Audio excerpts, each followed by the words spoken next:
Let me ask you this.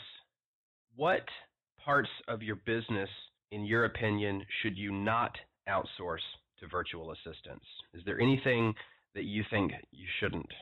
Especially if you're just getting started, don't outsource talking to sellers.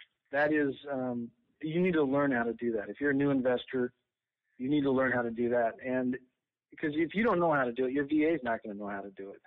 I meet too many guys that just when they get started, they want to outsource literally 100% of everything. And even the best of us, I don't think, could really do that. It's a little unrealistic. So you have to think about, list all the activities in your business and look at the most important ones. What's the one that gives you the best return on your time?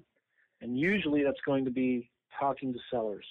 And then that's another whole topic. I mean, that is a science and an art, talking to sellers and learning how to be persuasive when you're talking to sellers and ask the right questions. I mean, that's a whole course in itself that I think a lot of people overlook. But if you look at the most successful investors that I know, and they're all very good at talking to sellers. Excuse me, they're not on the phone for longer than 3 to 5 minutes before they know whether they have a deal or not.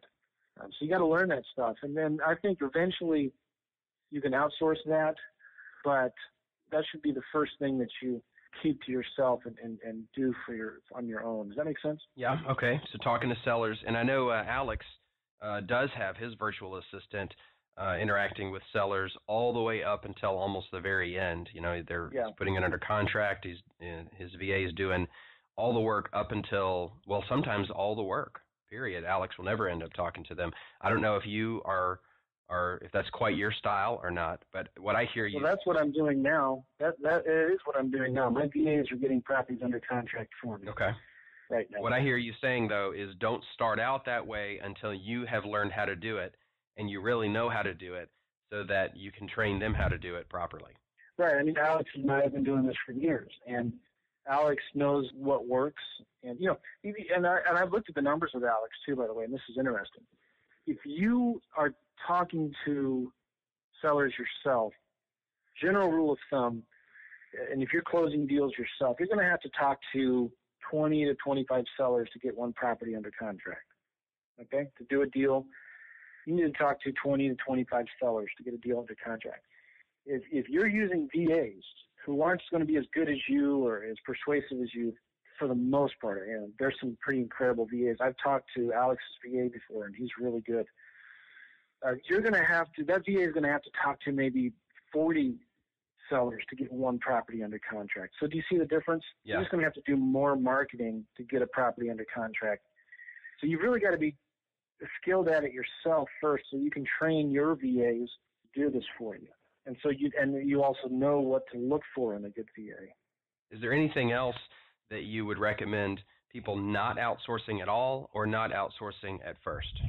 Yeah, I just think the talking to sellers is the most important part. So every other piece of the business, you would say, feel free to go ahead and outsource that as fast as possible and try it at least.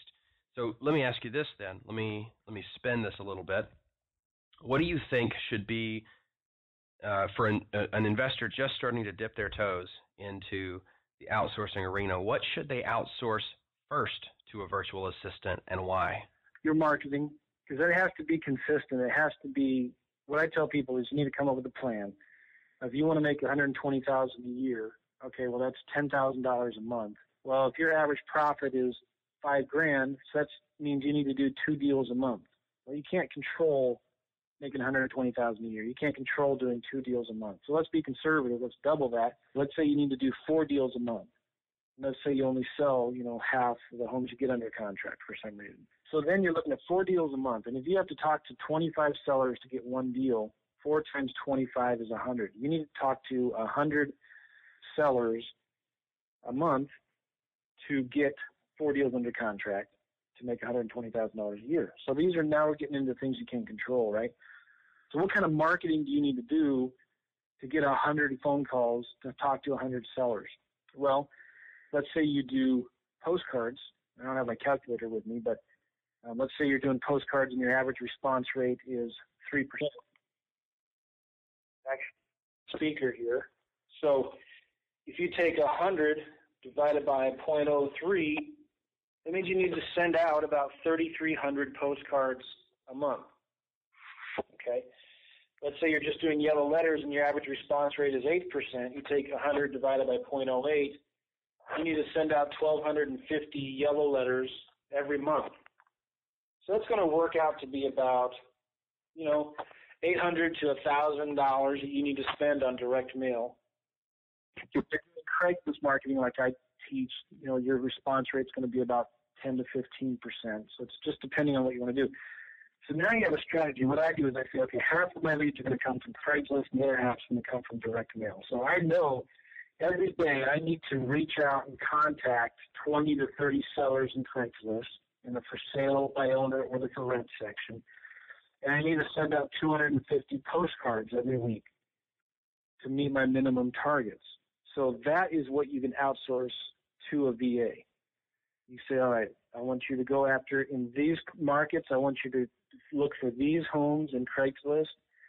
I want you to send these emails, these text messages, these voice messages every day. Send 30 of them. Keep track of the numbers. Remove the duplicates so we're not calling the same person every day, right? And then I tell them, look, if you're running out, if you can't find the 30 every day in that market, then go to another market. What's the closest city next to you? So start looking for homes in that city in Craigslist, right? And then every week I have my VA send out a couple hundred postcards. We use the website Click to Mail, and they send out the postcards for me. So that is the first and I think most important thing, because you got to get your phone to ring. Leads are the lifeblood of this business, and that's something that you can get somebody else to do for you pretty quickly. Then the second thing you should outsource probably is the marketing for sellers, the marketing for buyers. Once you get the house under contract, get a local realtor to advertise and market your homes for you. Okay, so going back to the first one, your marketing, I'm just going to modify that slightly, because there's some people who their primary way for getting deals is not marketing. They may use the MLS, for example, right. Which is not a marketing approach. So would it be fair to reposture that as deal getting? Whatever activities in your business are involved in getting deals, whether it's marketing, whether it's letters, whether it's postcards, whether it's cold calling Craigslist, whether it's looking through the MLS, whatever it is, that should be the first thing, and that's the first and easiest thing to outsource. And then the second thing is liquidating the deals, whatever the processes are in selling your deals for the particular model that you have. Find a way to systemize that so that you can hand it off to someone else. Yeah, and that's a good point, too. If you're making offers on the MLS, what could you have a VA do? Well, I have a VA right now, and every day she goes and looks at the new HUD properties at the HUDhomestore.com, whatever that website is. I haven't even been there in so long. So my VA just does this. So anyway, she goes and looks at a new property, and she puts it into a spreadsheet. And then she will go actually to realtor.com and Zillow.com. Sometimes she'll go to Redfin, depending on the market. And we'll pull up the 5 lowest active comps and the 5 lowest recently sold comps within a half-mile radius of that home. And she'll put those numbers into a spreadsheet. So I can look at this house. I can see the information, see what the HUD is asking for it. And I can see the 5 lowest similar comps in that area that are active listings. She gets that from realtor.com. And you don't even have to have access to the MLS to this stuff. And then from Zillow, she looks at the 5 recent solds within a half mile or whatever that are low. And so you look at those spreadsheets, and you can see, well, okay, if I'm going to sell this house to an investor, if there's a house down the street for 30, I'm probably going to have to sell mine for 25, which means I'm going to have to offer 15. So immediately right there, I know what my offer price is just by looking at a spreadsheet with the table of 5 similar active homes. Then what if I'm wrong? Well, so what? Once if they accept my bid, then I have 24, 48 hours to actually sign the contract and send it back. So I rely pretty heavily on my VA's research to give me comps.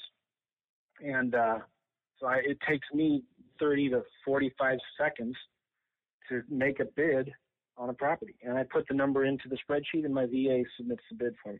Actually, what she does is she sends it to my broker, who submits the bid for me. Okay. And she keeps track of those bids as well. So you can do the same thing with, if it's REOs or MLS properties, whatever. All right. One more thing I would just add to this piece would be for anyone who is looking at taking the first step to outsourcing, I've heard a lot of people who are experts in this arena say you start by making a list as comprehensive as possible of everything you do in your business, everything that requires effort in your business at all. And then you take that list and harvest from it a stop doing list, a list of things that you have to stop doing that you will start to outsource. And then you start outsourcing from the stop do list. Yeah, that's good.